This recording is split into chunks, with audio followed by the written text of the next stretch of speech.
I'm really, really pleased and honored to welcome Luke Syson, who is currently the director of the Fitzwilliam Museum.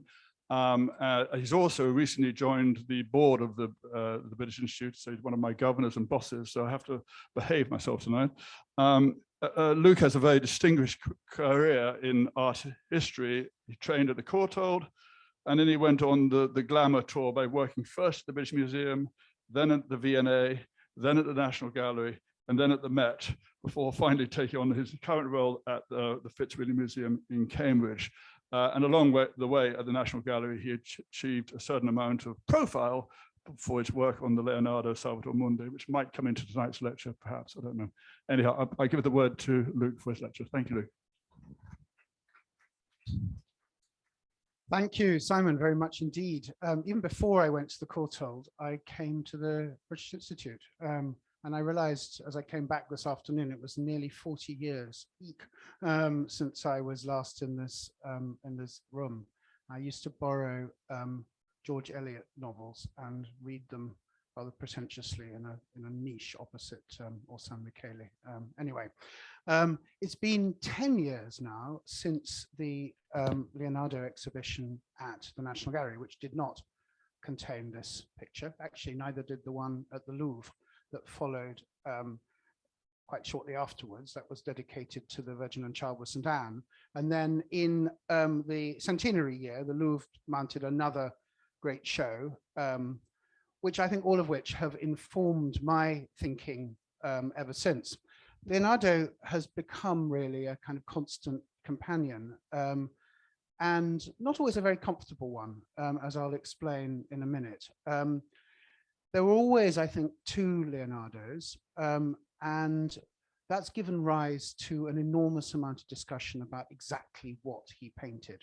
So there's only a very few pictures in his oeuvre, the Mona Lisa obviously being one of them, the Louvre, Virgin and Child, Virgin of the Rocks, the Virgin and Child of St. Anne, the Lady with Nermin, one or two others that have never or almost never been challenged by critics.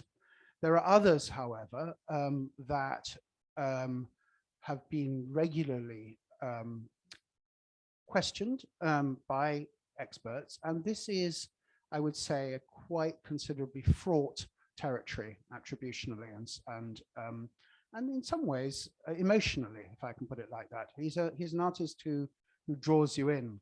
So a work like the Mona Lisa begun here in Florence. We know exactly when now, in 1503, when he'd returned here from nearly 20 years in Milan, was one of those pictures that took him, as you all know, ages and ages and ages. And in fact, in some ways, it's still not complete. So if you look here where the pointer is moving, you'll see that there's an area which is actually really difficult to explain. What is it that's being represented there?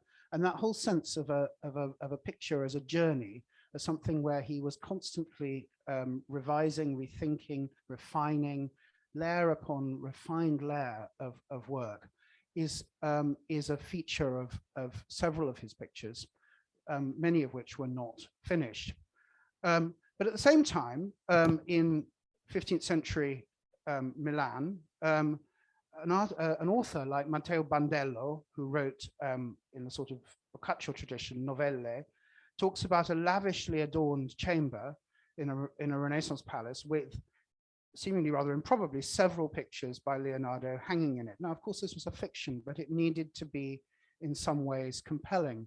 So how might he have achieved that? How could you have, as it were, the Leonardo who was exploring the very concepts of art through not just painting, but all the investigative work that he was doing behind the scenes, but also in a sense, brand Leonardo and company, and which category do which pictures belong to? And that's what I'm going to try and talk about this evening. And in particular, which category does this picture come into? Now, many of you will know this painting as one that is now famous as the most expensive picture that was ever sold. It's not in some ways the most helpful first thing to know about this painting. It's also not, it's not particularly helpful that having sold for such a vast sum, it then promptly disappeared and hasn't been seen in public since. As Simon said, this was a painting that was first shown in the 2011 to 12 National Gallery exhibition. And I just want to talk for a second or two about that, because I think there's been quite a lot that's been said about the decision to include it and the process of whereby I chose to label it as, and catalogue it indeed, as by Leonardo da Vinci, which is the subject, as I say, that I'll come back to at the end, the actual nature of the attribution. And so although this is a sort of trip down memory lane, I want to kind of deal with the elephant in the room and perhaps even wrestle it to the ground right at the beginning. Quite a lot of things have been said that aren't quite true. And so this is an opportunity to just slightly set the record straight on certain areas. So a little history. Leonardo's scholars have long known that a painting of the Salvator Mundi was at the very least designed by Leonardo. There are 2 drawings at Windsor. And we also know that the printmaker Wenceslas Holler in the middle of the 17th century thought he'd seen the picture by Leonardo, which he then engraved. So it was always assumed that this was a picture rather like the leader that we know he painted and is now lost, that there must have been an original for, but then disappeared. Or was it a painting that was only ever executed by workshop members from a design by Leonardo? So until this version turned up, there were lots of surviving copies, some occasionally claimed as Leonardo's original at various moments, but none with any consistent acceptance in the literature thereafter.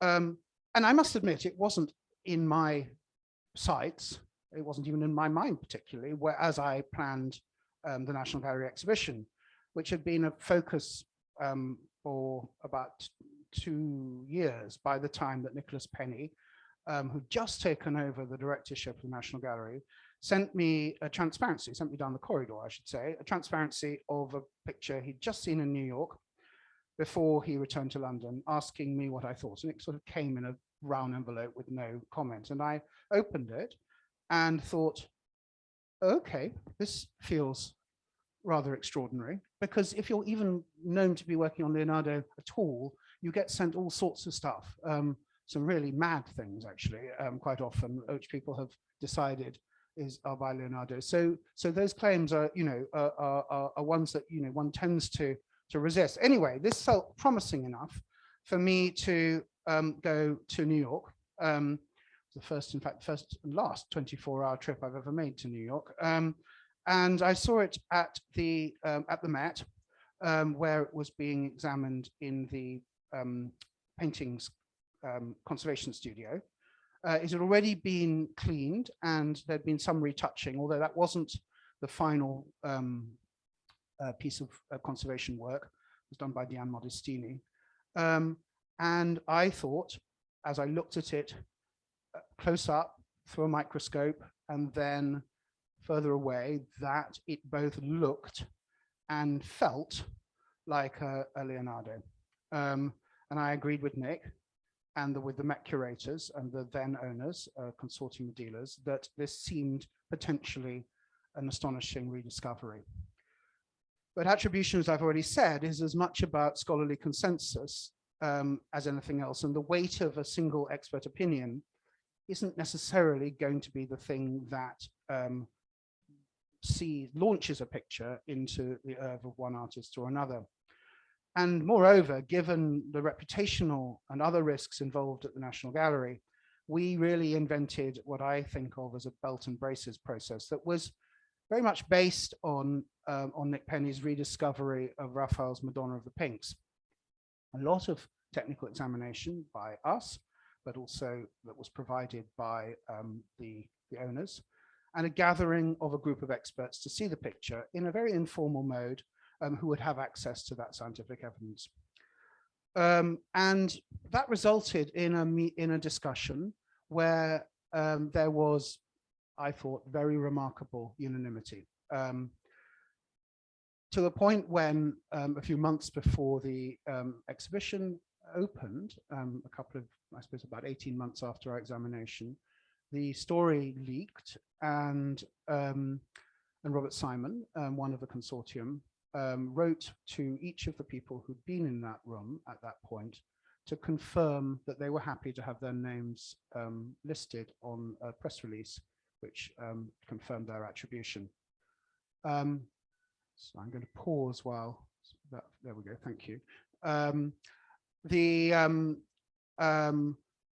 Since then, as you know, the story has changed a little, and I'm not absolutely sure why, but I think that the combination of a high-profile launch in a competitive arena. There were other exhibitions being planned at that moment, but in particular, the Christie's marketing campaign and the subsequent extraordinary price, and then the fact, finally, that it was to be included in the Louvre 2019 exhibition, but withdrawn at the last minute, with the publication that the Louvre prepared suppressed, has done nothing at all to make this story less complicated. I think that there are ways in which we can re-examine this question now, even with the painting absent, and I'll come back to it at the end, because I think what's important is that if we're going to think about, is it by Leonardo or is it by a member of his workshop, which is essentially the choice that we're faced with, we need to think about what do we actually know about how he worked, and then how his workshop performed. And so that's what I want to talk about in both Florence, in his first Florentine period, in Milan, and then when he came back here thereafter.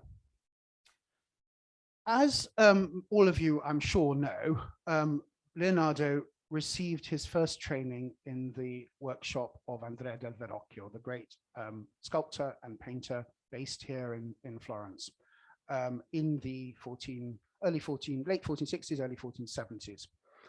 We don't know exactly how old he was when he arrived in Vernocchio's shop. I tend to think that he was probably in his mid to late teens at that point, perhaps a little later than some would put him there.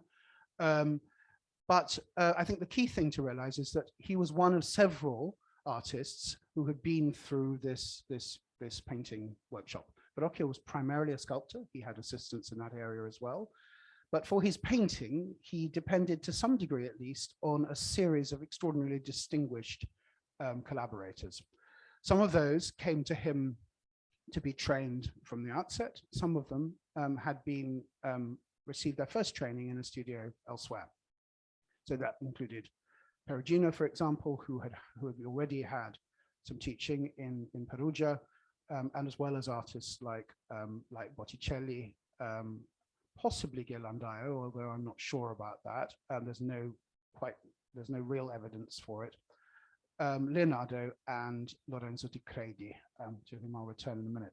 So I worked on this picture at the National Gallery with Jill Dunkerton, the conservator. It was while it was being very, very delicately and carefully cleaned. And one of the nice things, and then restored, one of the nice things about working with a painting in that way, when you get to see it, every week for well over a year, and sometimes more often, is that you really learn, you really look. It's in a way that's very intense indeed.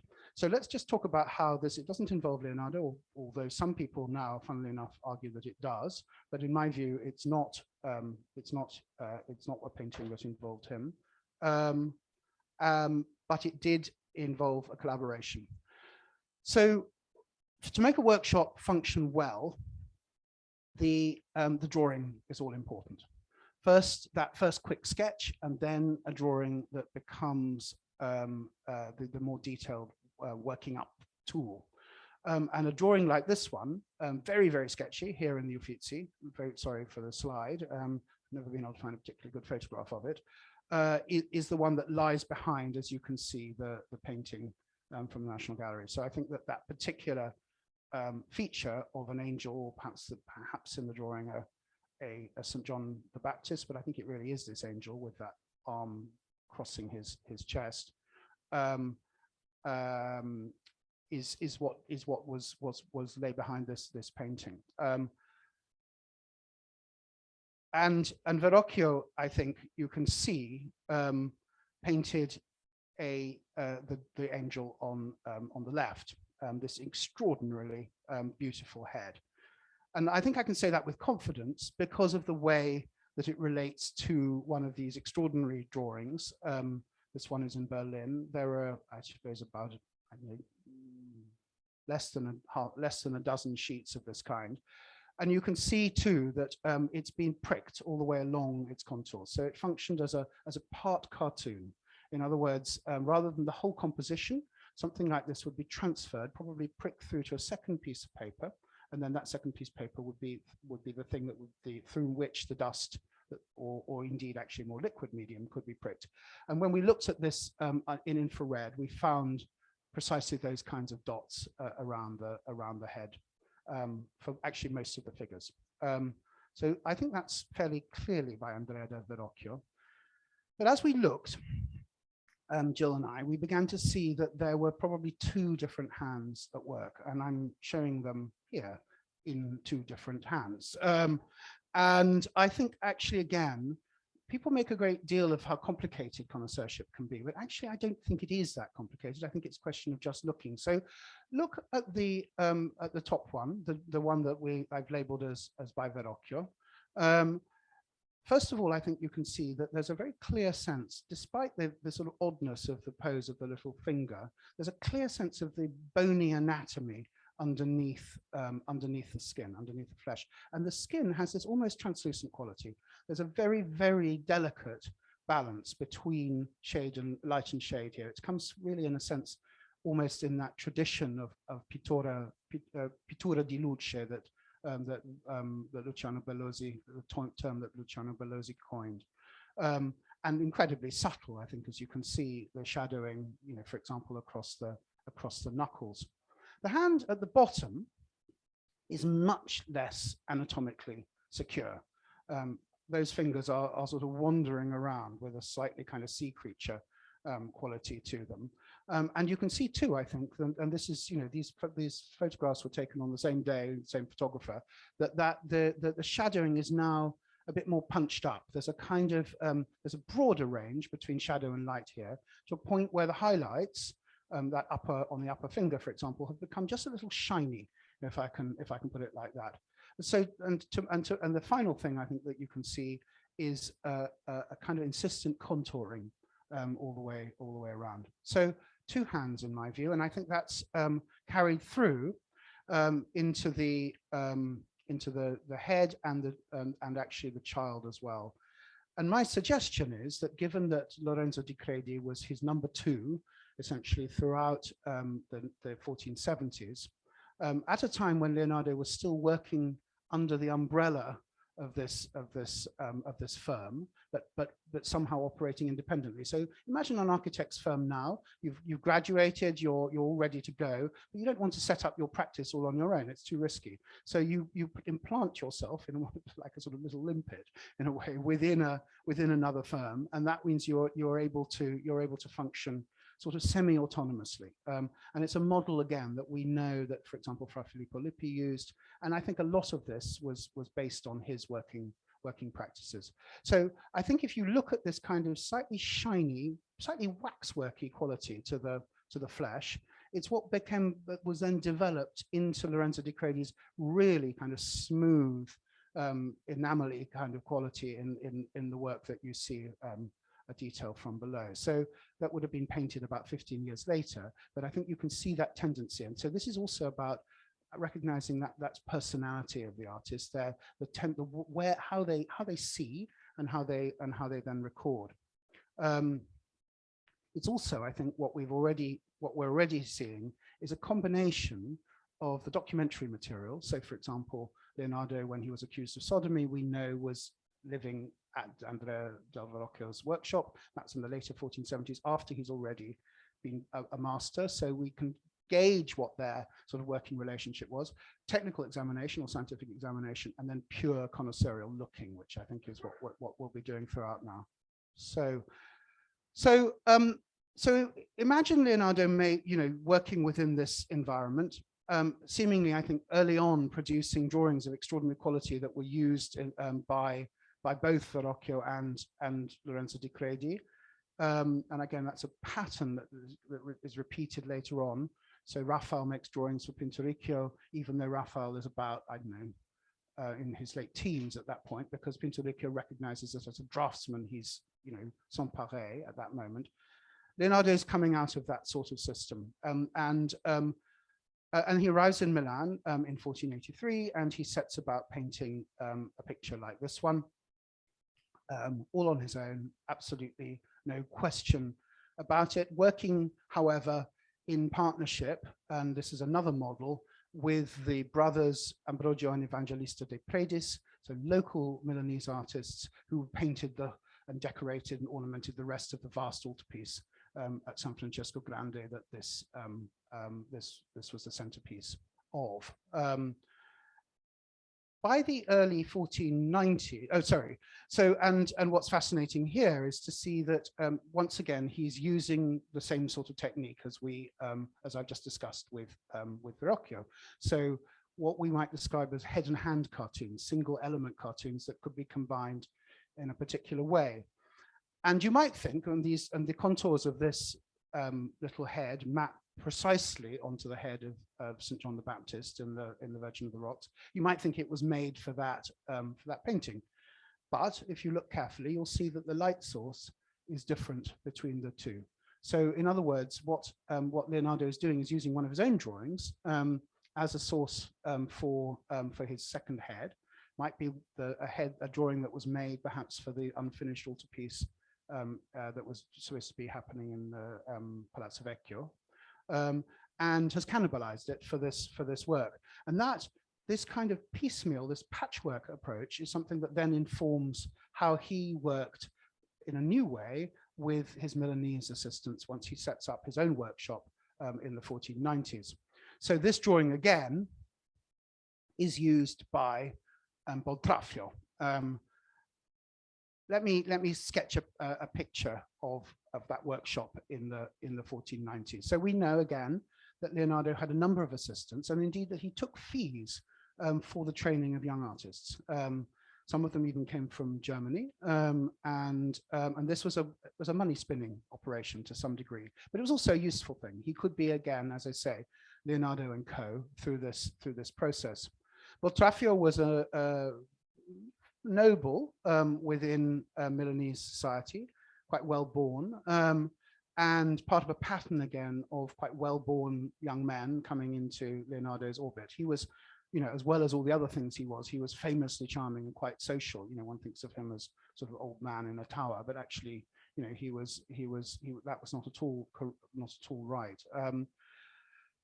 In the early 1490s, a little group of people around Leonardo are joined by the 10-year-old Salai, the wicked little Giovanni Caprotto, who we first hear about because he was accused, sorry, Caprotti, not Caprotto, because he was accused of stealing silver points from not just Boltraffio, but from another artist in the workshop at that moment, somebody called Marco Giorgione.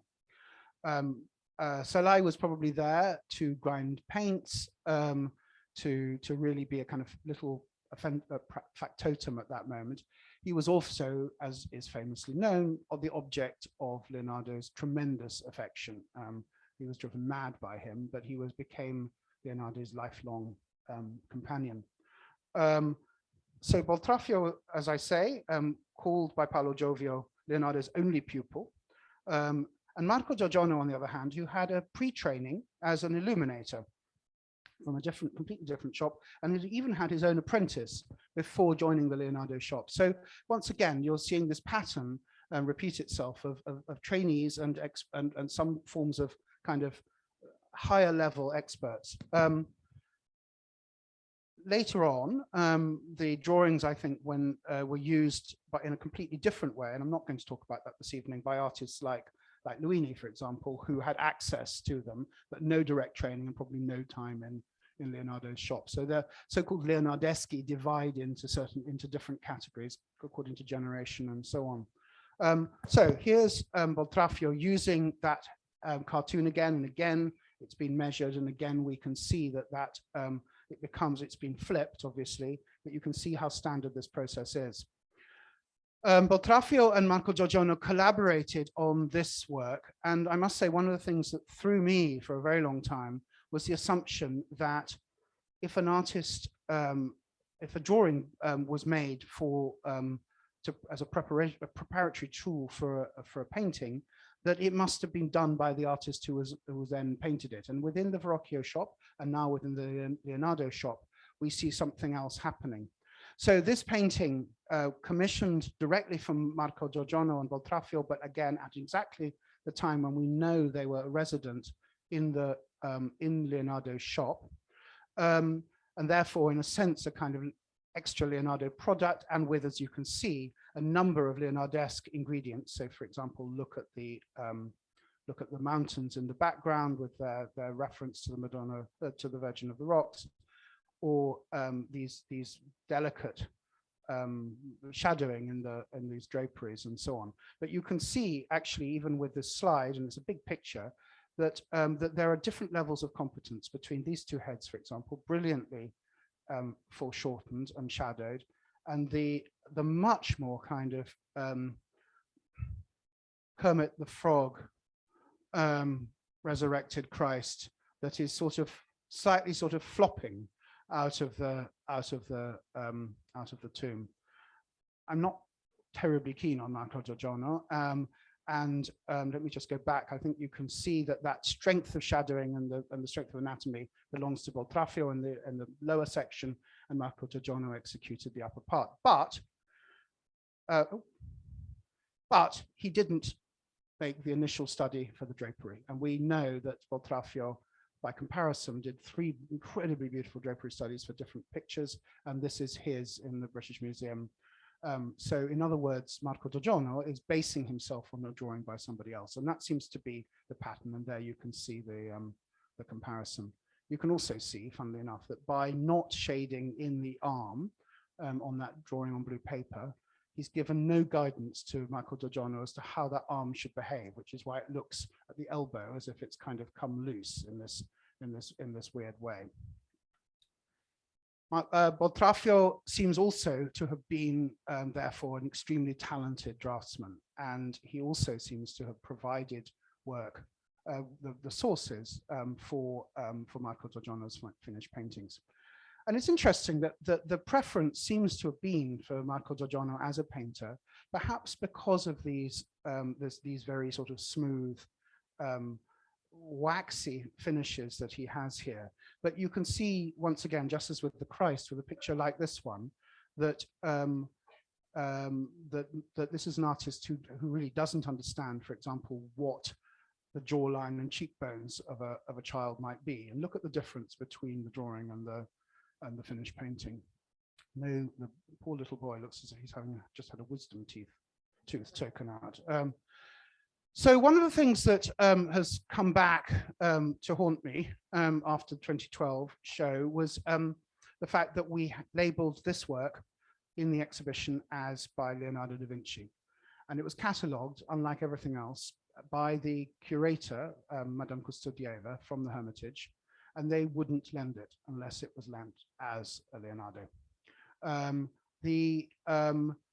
That was fine, it's their opinion, and she wrote a solid, sound catalogue entry based on that argument.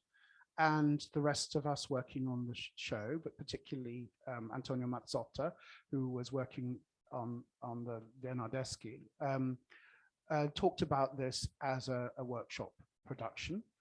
And many scholars, by the time that this was shown, were convinced that this was in fact by Boltraffio.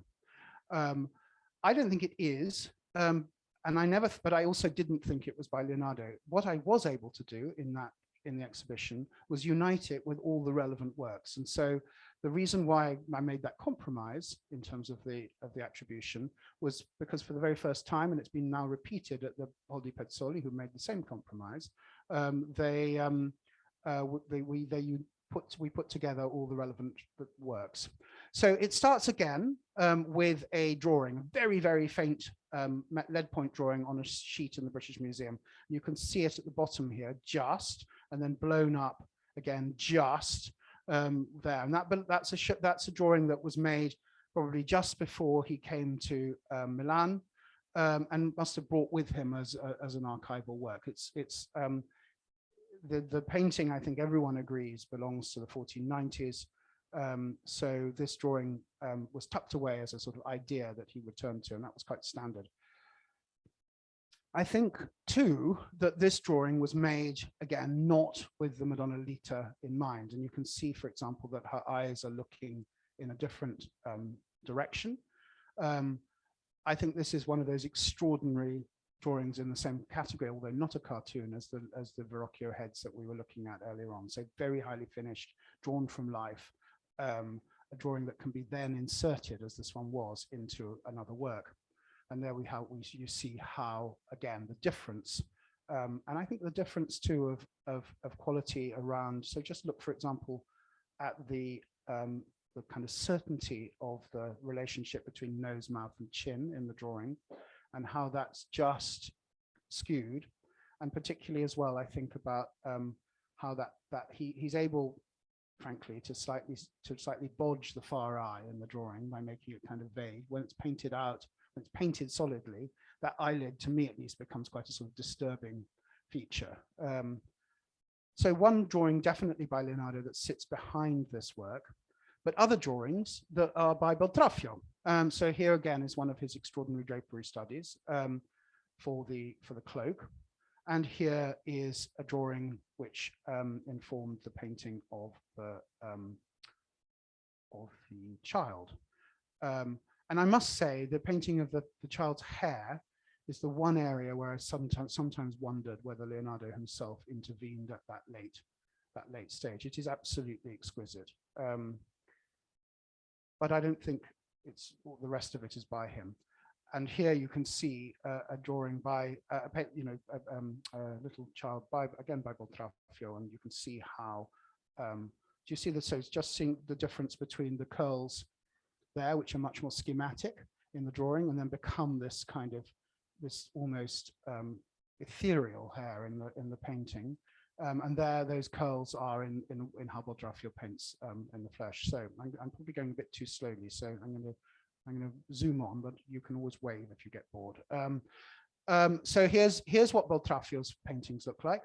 You've got, as I say, this strong shadowing, this strong sense of anatomy, some of this kind of smoothness of flesh painting, but I think a much more convincing sense that there is bone and muscle underneath the skin.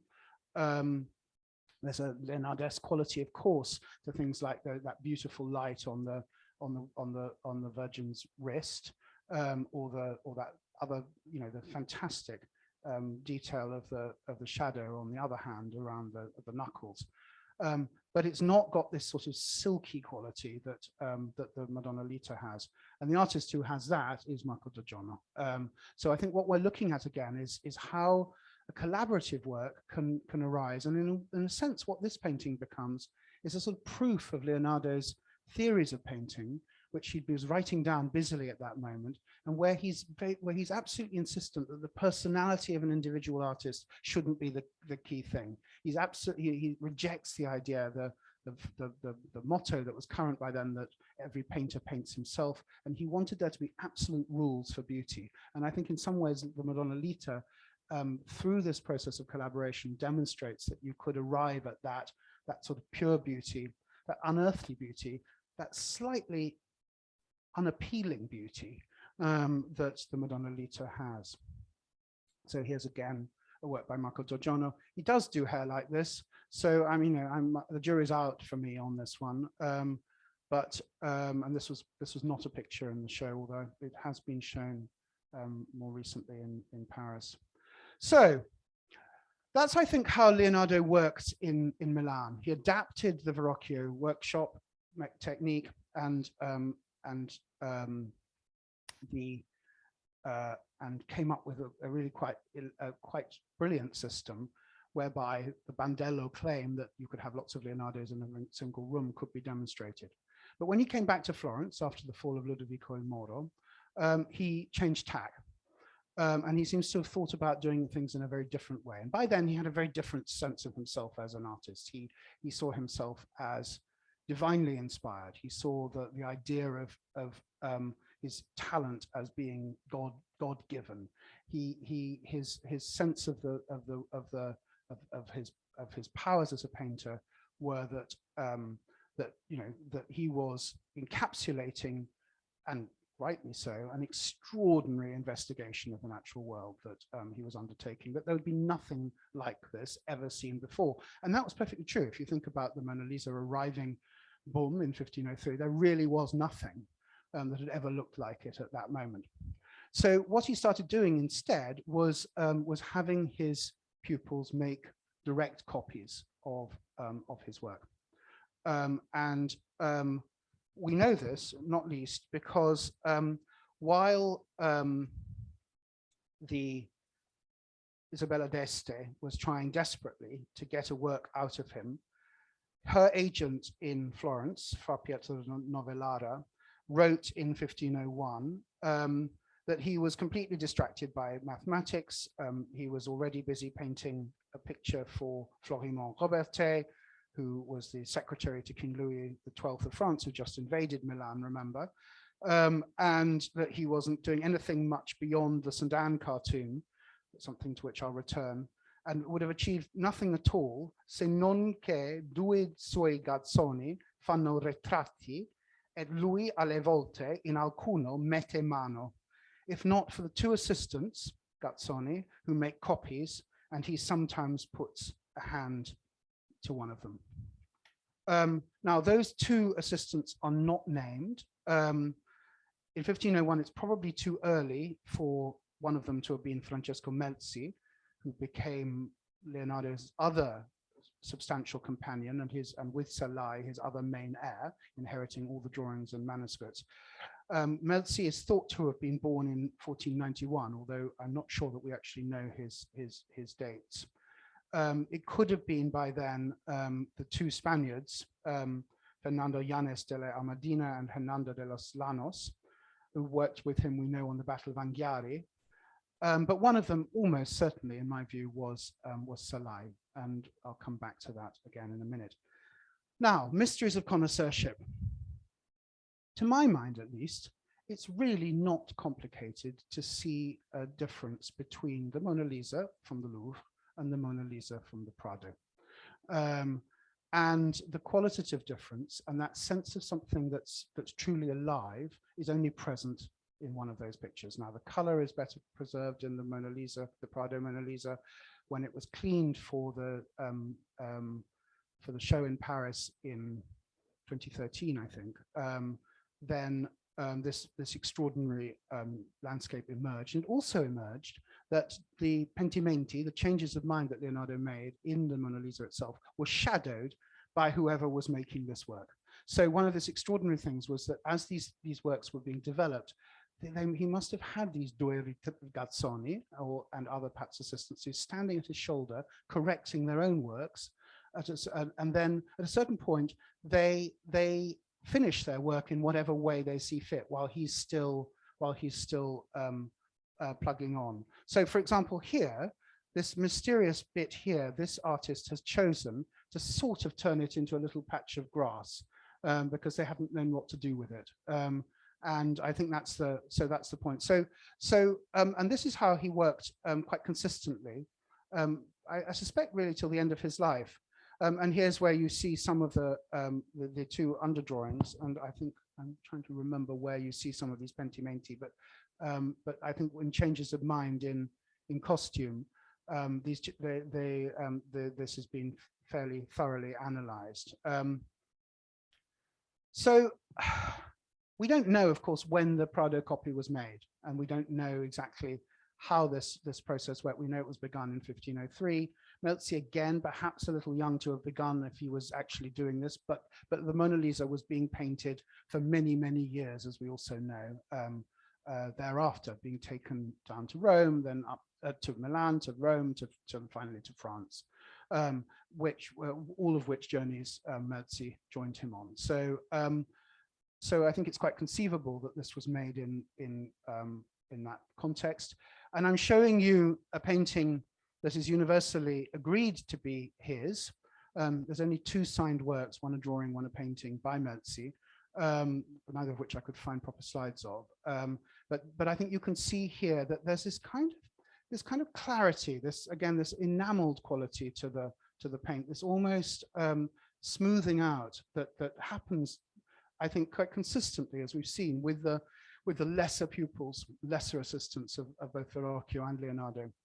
There's a kind of, there's also a volumetric confidence, which I think is really lovely, and a kind of, yeah, a sort of solidity to the figures, which I think are all characteristic of Meltzee. So just quickly then to go through another sequence of this kind. Here is the Virgin and Child with Suntan.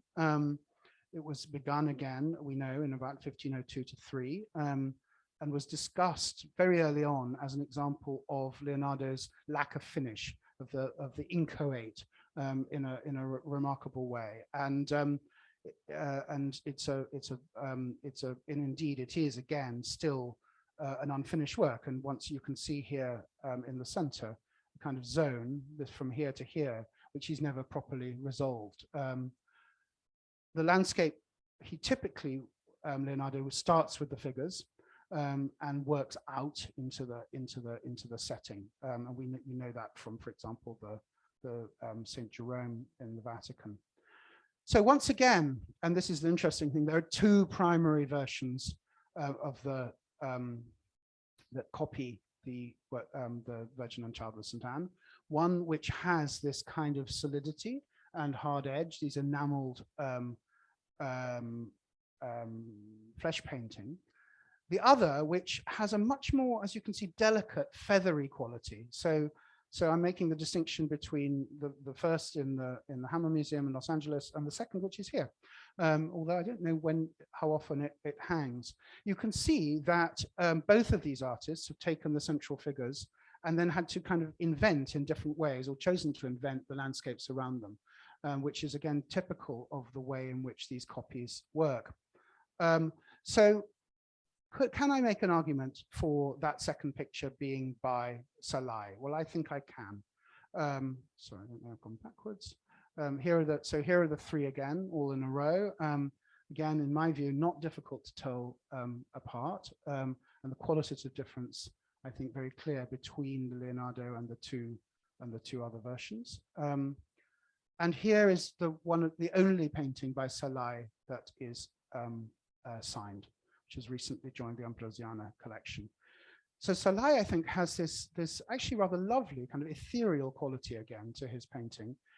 These rather bird-like features that come into the face. This kind of almost the sort of pointy nose and these rather sort of big, limpid eyes. But in particular, as I say, this I can't best think of a better word than feathery way of describing the drapery folds, for example, in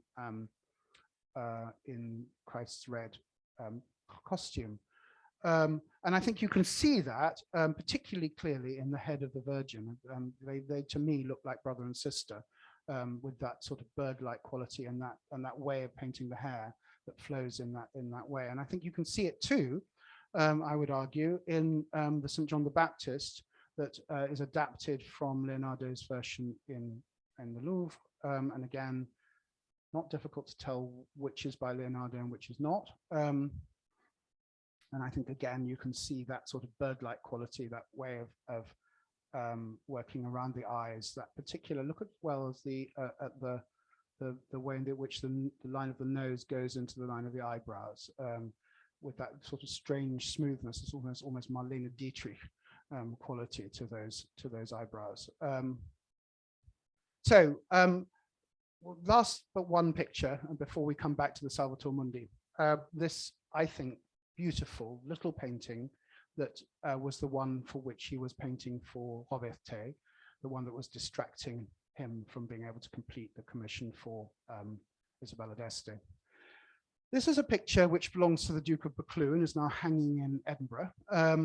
And it's a picture which has regularly been described as one that sits between these two categories that I've described, the highly worked picture by Leonardo that he takes with him, and the workshop production, which he's using one or other of the two methods that I've described.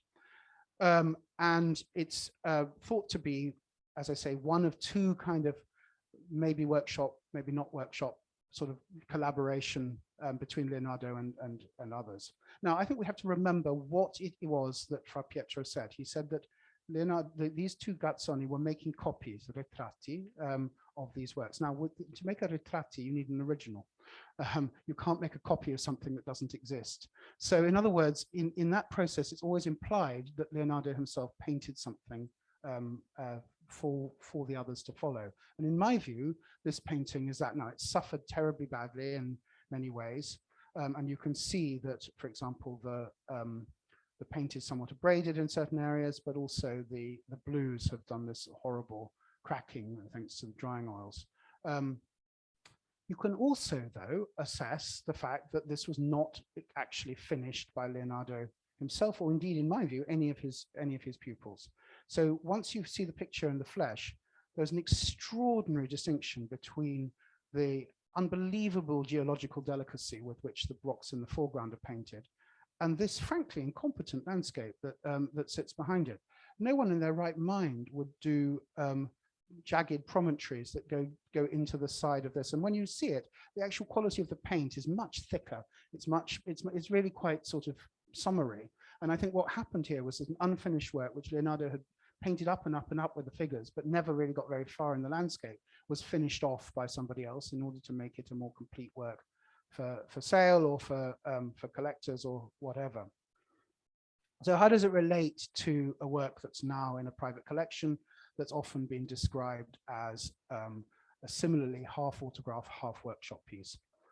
I think that the story of the Mona Lisa and that copy helps us understand what this is, which I think is one of those works that was made by the Due Gazzoni, one of the Due Gazzoni, who's sitting shadowing Leonardo as he's painting his painting. So once again, you can see that the composition is followed fairly precisely between the two. And in the background of both is a sort of wide kind of gateway, a sort of, like the Porta Romana or something like that. And and below it, I think if you can see from where you're sitting, are a few little figures and of the Holy Family with the baby in a little walker, and they're teaching Christ Child to walk. It's a lovely idea. It didn't make it into the final painting, but it does make it, and you'll have to take my word for it. It does make it into several copies that were made early on. So again, people copying a composition as it was being made. So here we have a detail again of the Buccleuch picture, and I think that the subtlety again of shadowing here is really astonishing. I mean, just look at that. Look at the, for example, look at the mouth of the Christ Child. There's almost no contouring there at all. It's all described with sfumato. It's all that really beautiful shadow that I think is so typical of Leonardo himself. And again, look at the subtlety with, these are just my pictures taken, I think, years ago with my phone. That, look at the little pool of shadow in the palm of the Virgin's hand, for example, or the way in which light just touches the knuckles of the thumb. It's absolutely lovely. And so I think that the Gazzoni in this case is Salai again. I think you can start seeing some of those patterns now between the Ambrosiana touchstone for his work, the signed picture, and this one. And so again, look at the way this sort of slightly wet look hair is happening, as if he's got slightly too much conditioner in. Look at the way in which those highlights are done, and particularly again that kind of slightly birdy quality to it. I would say too, I think that the Christ child has sort of gone Disney with that sort of slightly soupy smile that it's now got as it's looking at the cross. Doesn't make sense iconographically if you think about what that cross is doing there.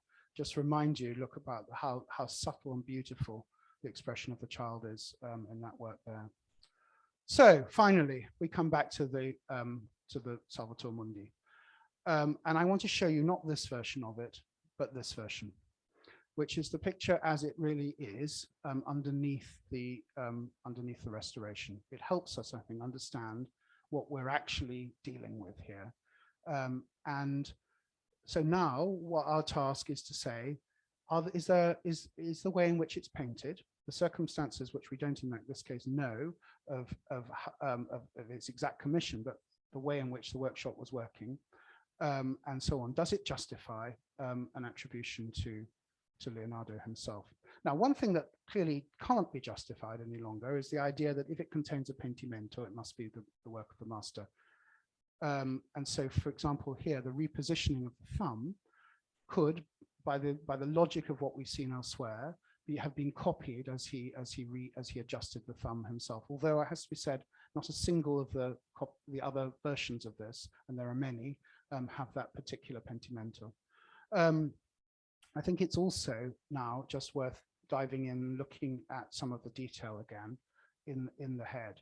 This is not the state I first saw it in New York.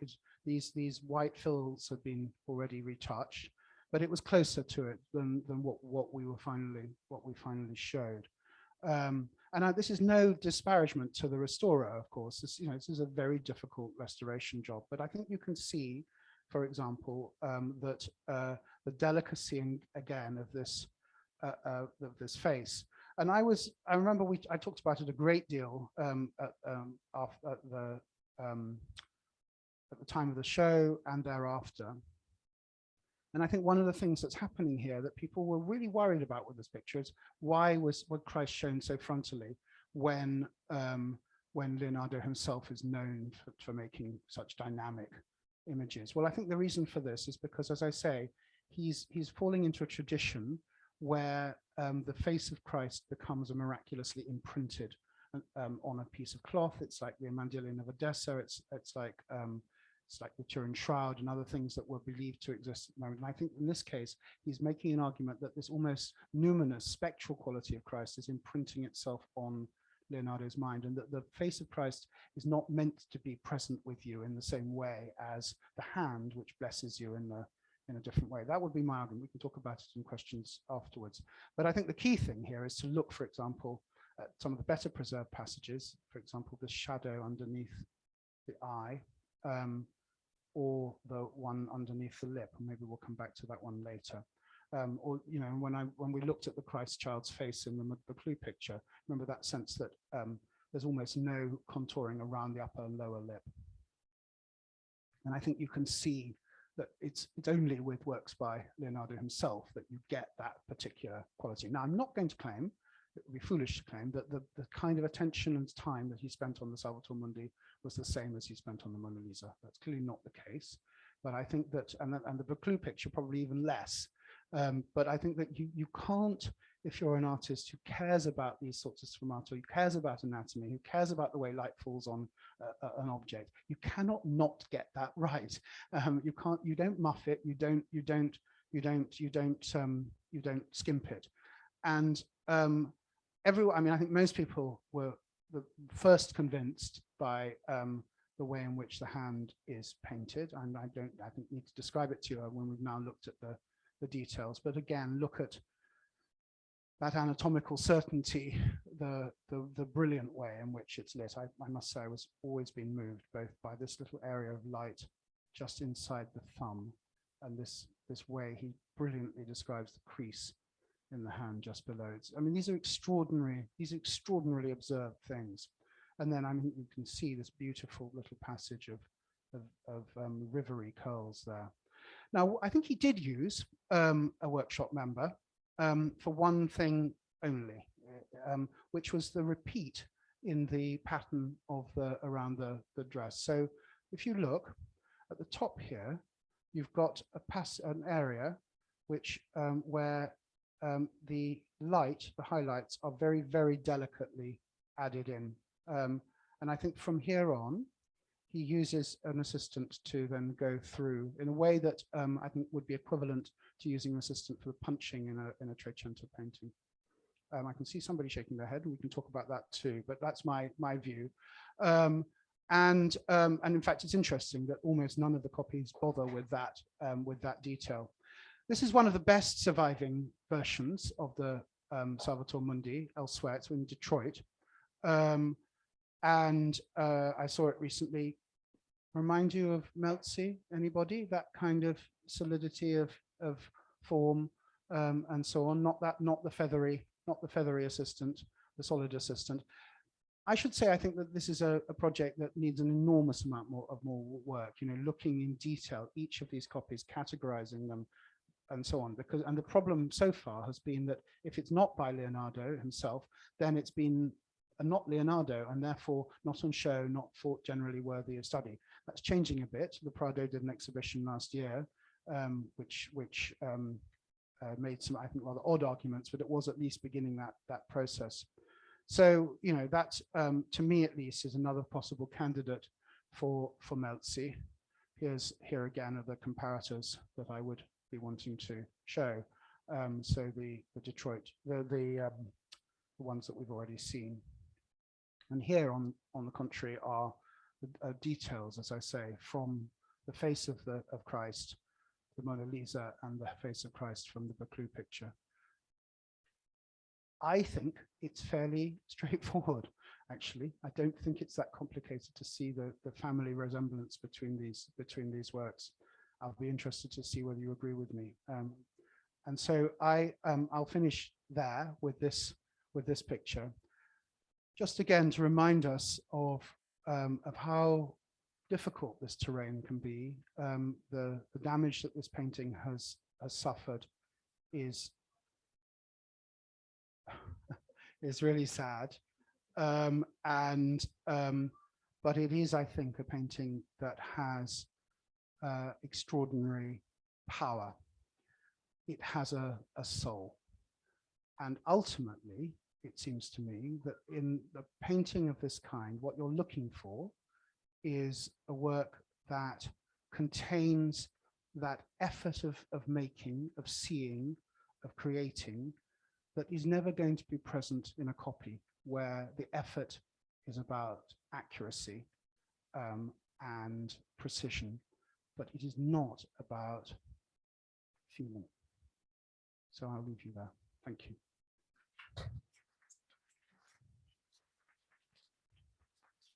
Thank you very much indeed, Luke, for a truly enthralling deep dive into Leonardo and his workshop. Let us come onto the camera beside you, and we'll unshare.